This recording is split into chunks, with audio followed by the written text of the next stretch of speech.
So here's the deal with XRP. It's going to increase velocity of money when they implement it.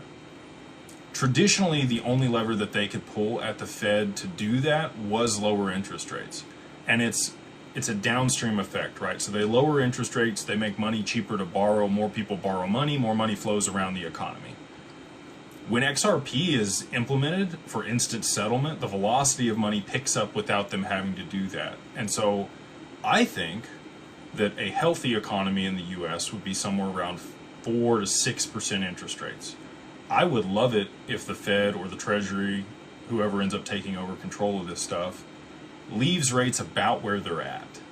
I think, making 4 or 5% on a savings account, people are okay with leaving their money in a bank, which provides stability for their ability to lend more money out and make good decisions with that capital because they have to generate a return for those people. It's economically sustainable for them to have rates here.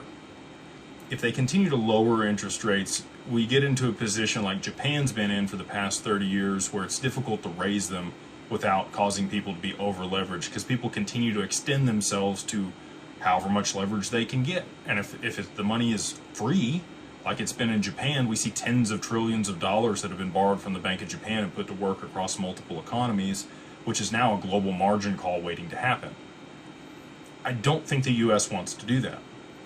So my speculation is that when they move to distributed ledger technology and we do have instant settlement, they might actually slightly increase rates from here in order to offset some of the velocity of money, because there's two components to inflation in an economy.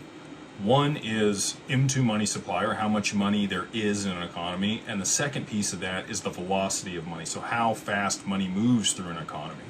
So I buy a hot dog, the hot dog guy gets gas, the gas guy at the gas station, buys a soda or a pizza later that night. That dollar changed hands 3 times that day.